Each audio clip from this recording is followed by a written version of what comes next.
Okay, are we good to go now? Yep. Yes. Hi, thank you, everybody. Has anybody here heard of a Trojan horse? Anybody?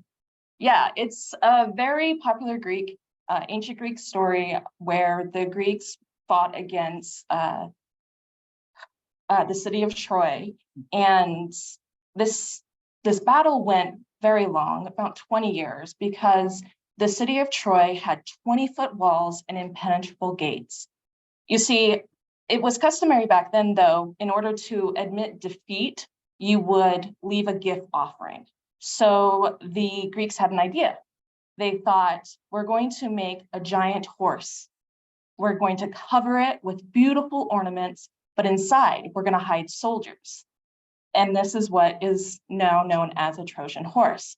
So when they left this gift for the city of Troy, they brought it into their gates. And they celebrated, thinking that they won the battle.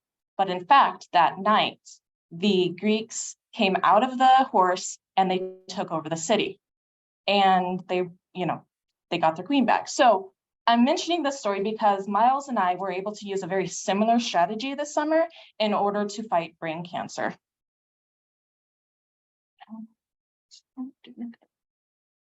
Sorry. There we go. I'm sure that if any of one of us were diagnosed with brain cancer today, it would be very devastating for us. In fact, glioblastomas are one of the most devastating brain cancers to get, as they are aggressive and very fast growing. The 5-year survival rate is only a 6.9%, and there's currently no cure for this. There are options like surgery, but we know that surgery is extremely invasive. And we know that also surgery cannot guarantee getting all of the cancer cells, and many are left behind. So secondary, radiation or chemotherapy is used. This is dangerous because we can damage healthy cells while we are trying to kill the unhealthy cells. And really, it only slows the growth of cancer and reduces its symptoms. So we all have experienced that fighting cancer has been very difficult, like fighting that city of Troy. So our lab is creating a new strategy, mRNA therapy. You might be wondering what mRNA therapy is. Essentially, the idea is that we're going to insert our own mRNA that transcribes for essentially whatever we want it to do into a cell to provide therapeutic proteins. It is safe, it is rapid, and one other benefit, it is cell-specific targeting. So this can reduce the destruction of healthy cells when we are trying to get the tumor cells. It is also non-invasive. If you look to this figure on the right, imagine that the green area is a tumor cell. The tricky part about this therapy is we have to go through a process. First, we have to have the tumor cell take up our nanoparticle. Then we need it to be engulfed in an intracellular vesicle. Here we show it in an endosome, and then it has to get released from that endosome. Notice here on, where's the pointer? I don't know. Anyways, notice here on step 4, the mRNA is being released into the cytoplasm. Once this happens, then we can allow the host cell to transcribe our mRNA the way that it would normally do so. So the goals of our study this summer was to deliver mRNA into brain cancer cells with a polymeric nanoparticle.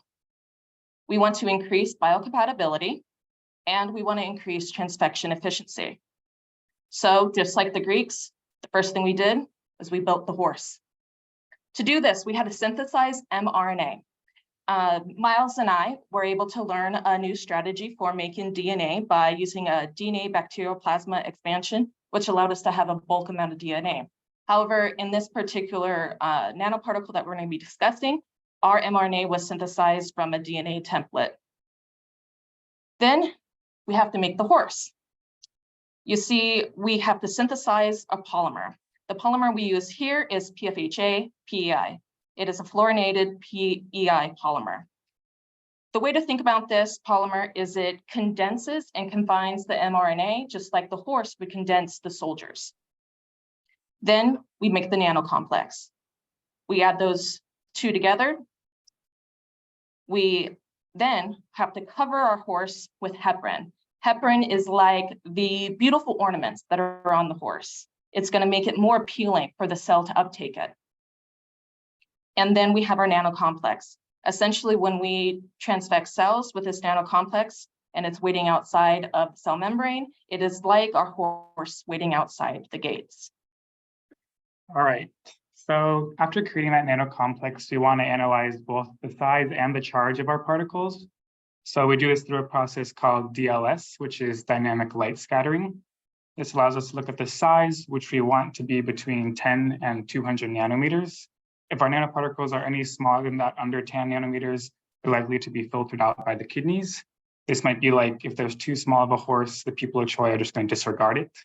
Another thing is we want them to be not too large. If they're over that 200 nanometer range, then they're likely to induce an immune response. So your body will just take care of them and get rid of them. If a horse is too large, then the people of Troy aren't going to be able to deal with it.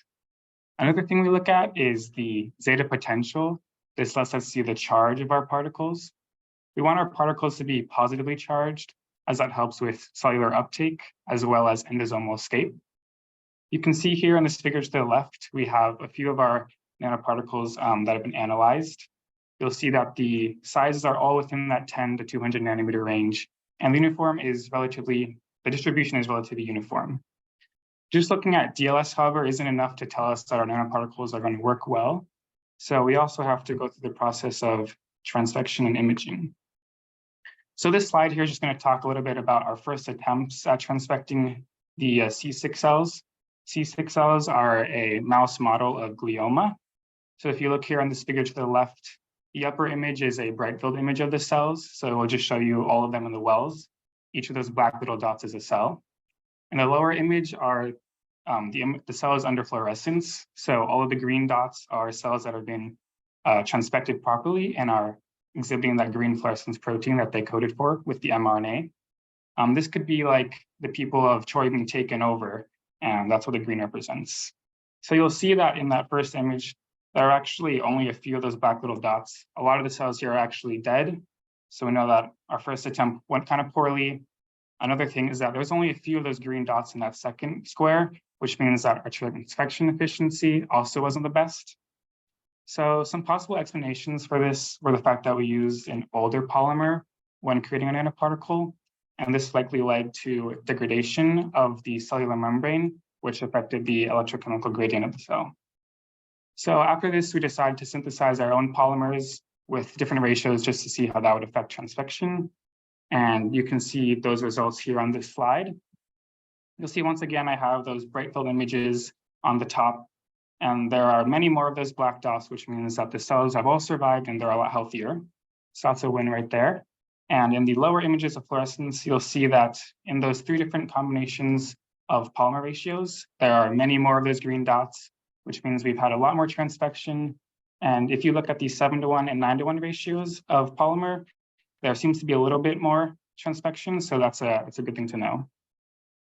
Next, we're just going to look at how we can critique our work and go forward with it. So on the left here, I have a figure showing lipofectamine transfecting these C6 cells. Lipofectamine is a commercial transfection reagent, and it's lipid-based. So you'll see in the lower image, there is actually a little bit more of that green fluorescence protein being exhibited. So it's actually done a little bit of a better job than our nanoparticles at transfecting the cells. So that's something we do have to work on. However, if you look at the upper image, you can see only a couple of those black dots, and most of those cells are often dead. So in that sense, our particles are doing a lot better than lipofectamine. Some things to look forward to the future are that the fact that this is a proof of concept study, and we were able to show that we can use polymeric nanoparticles to transfect cancer cells is really great. We're going to try to incorporate some targeting ligands, such as chlorotoxin. And since this is mRNA delivery, we can combine this with both immunotherapy or chemotherapy. And we can try to personalize this to the patient's circumstances.